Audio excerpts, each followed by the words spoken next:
No very bad. നാട്ടുകാരുടെ മുഖത്ത് ഞാൻ എങ്ങനെ നോക്കണ്ടാടി? നാട്ടുകാരുടെ മുഖത്ത് ഞാൻ എങ്ങനെ നോക്കണ്ടാടി?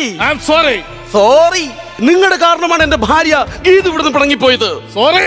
നാട്ടുകാർ നിങ്ങളുടെ അസുഖത്തെ കുറിച്ച് ചോദിക്കുമ്പോൾ ഞാൻ ഒന്നും പറയുന്നില്ല. സോറി. ഡാഡിക്ക് സോറി എന്നല്ലാതെ വായിന്ന് വേറെ ഒന്നും വരത്തില്ലേ? അല്ലാതെ ഇംഗ്ലീഷ് വേറെ വല്ല വാക്കും ഞാൻ പറഞ്ഞു കഴിഞ്ഞാൽ 4ാം ക്ലാസ്സിൽ 4 പ്രാവശ്യം തോറ്റ നീ അതിന്റെ അർത്ഥം അറിയാതെ കിടന്ന് ഓട് ഇവിടെ കിടന്നു. പ്രസിഡൻസിലെ തരകൻ സാർ എന്നോട് ചോദിച്ചു, നിന്റെ ഡാഡിക്ക് എന്താണ് അസുഖമെന്ന്. എനിക്ക് പറയാൻ പറ്റോ? കിടന്നുറങ്ങുമ്പോ സ്വപ്നത്തിൽ ഊച്ചൂച്ചയെ കണ്ട് പേടിച്ച് പെടുക്കണ അസുഖമാണെന്ന്. ഞാനൊക്കെ പേടിച്ചിരിക്കുകയാണ്. നീ എന്താണ് പറഞ്ഞത്? ഡിപ്പാർട്ട്മെന്റിൽ എന്റെ പേര് കേട്ട് കഴിഞ്ഞാൽ ഓരോരുത്തരെ മുട്ടുപറയ്ക്കും. ധൈര്യം. DGP തുടങ്ങിയിട്ട് ഇപ്പൊ എത്ര വർഷമായി? ഓർമ്മ വെച്ച കാലം മുതൽ ഈ അസുഖം എനിക്ക് ഉണ്ട്. എത്ര വയസ്സായി ഇപ്പൊ? 63 വയസ്സായി. ഡാഡി ആ കാണുന്ന സൂപ്പർ മാർക്കറ്റ് കണ്ട? ആ കണ്ടല്ലോ. അത് പണ്ടൊരു പെട്ടിക്കടയായിരുന്നു. ഡാഡി അവിടുന്ന് സ്നഗ്ഗി മേടിച്ച് ആ ലാഭം കൊണ്ടാണ് അവിടെ സൂപ്പർ മാർക്കറ്റ് തുടങ്ങിയത്. ഭയങ്കര ധൈര്യശാലിയാണെന്ന് പോലും. ധൈര്യശാലി. നീ എന്റെ അങ്ങനെ സംസാരിക്കരുത്. ഞാൻ എങ്ങനെ പേടിച്ചെന്നാ നീ പറയുന്നത്?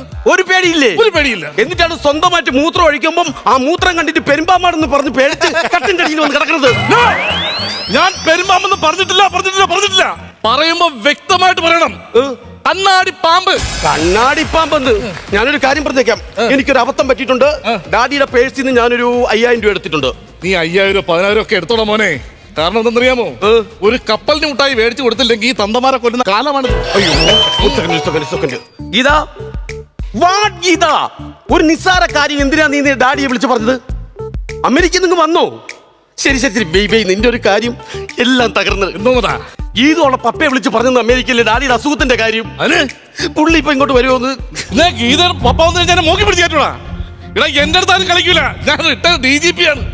പിന്നെ ഒരു കാര്യം അങ്ങേര് വരുമ്പോ പറയരുത് ഞാൻ ചാമ്പ കൂട്ടി വിളിച്ചിരിക്കുന്ന കാര്യം. പുള്ളി പറഞ്ഞ ഞാൻ എന്തു പറയും? എന്തോ വേണോ പറഞ്ഞു. ഒന്നാമത് ഞാനൊരു കാര്യം പറയട്ടെ. ഡൗറി എല്ലാം തന്ന പെങ്ങളെ കെട്ടിച്ച് വിട്ടതോ നന്ദൻ എല്ലാം ഓക്കെ. പക്ഷെ നീ നന്ദൻ അപ്പൊ നീയാണ് അവളെ നിലയ്ക്ക് നിർത്തേണ്ടത്. മനസ്സിലാക്കണം. അതുകൊണ്ട് നീ അവരെ ഞഞ്ഞ ഭർത്താവെന്ന് കേൾക്കരുത്. എന്തോ പപ്പ വെടിവെച്ചത്? എന്റെ തോക്കിലുണ്ടെങ്കിൽ ഒരു ആഗ്രഹം നിന്റെ സീരിങ് കേളാൻ. വന്നിട്ട് എത്ര സമയമായടാ? എത്ര ആഴ്ച നിന്നെ വിളിച്ചു നന്ദാന്ന്? നീ കേട്ടോ? മൈൻഡ് ചെയ്യണോ? വർമ്മ സാർ നിന്നെ പിരിഞ്ഞ് പോന്നോ? എനിക്കല്ലല്ലോ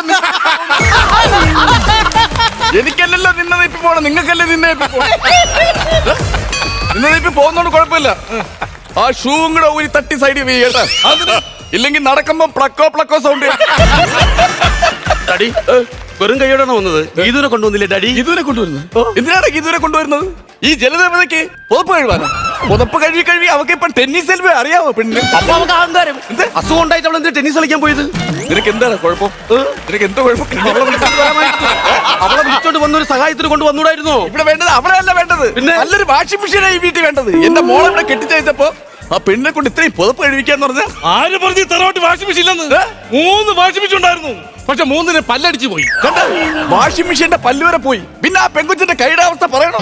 മകളുടെ കാര്യം കൂടുതൽ പറയുന്നു പറയണ്ട. എന്ത് ഗീത ഇവിടെ അങ്ങനെ ജോലിയൊന്നും ചെയ്യില്ല. 24 മണിക്കൂർ അവള് സീരിയൽ കണ്ടോണ്ടിരിക്കുന്നത്. എന്നാ അങ്ങനെയാണെങ്കിൽ നിനക്ക് ആ റിമോട്ട് എടുത്ത് ചാനലൊന്ന് മാറ്റി വെച്ചാൽ പോരെ? അതിനെനിക്ക് സമയമില്ലല്ലോ. ഞാൻ അപ്പുറത്തെ റൂമിലിരുന്ന് ഡോറ പൂജ കണ്ടോണ്ടിരിക്കുകയല്ലേ.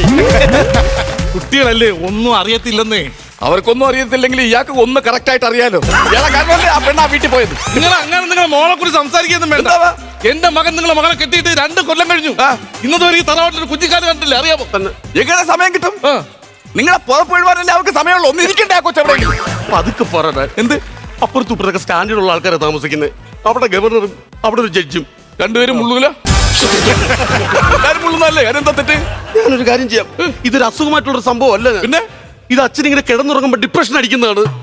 അതായത് രാത്രി സ്വപ്നത്തില് സാധനം ഇങ്ങനെ വരും. നോക്കിയിട്ട് ഇങ്ങനെ കാണിക്കുമ്പോൾ പപ്പ മൂത്രമൊഴിക്കുന്നത്. അപ്പൊ നീയാണല്ലടാ പേടിപ്പിച്ച് പപ്പയെ. നീയല്ലേ ഈ ഊച്ചുച്ചെ കാണിച്ചോണ്ടിരിക്കുന്ന? ഒരു കാര്യം പറയാൻ വിട്ടുപോയി. ഡാഡിയുടെ ബാത്റൂമിലെ ബൾബ് ഒന്ന് മാറണം കേട്ടോ. എന്തിനാ ബാത്റൂമിലെ ബൾബ് മാറ്റുന്ന?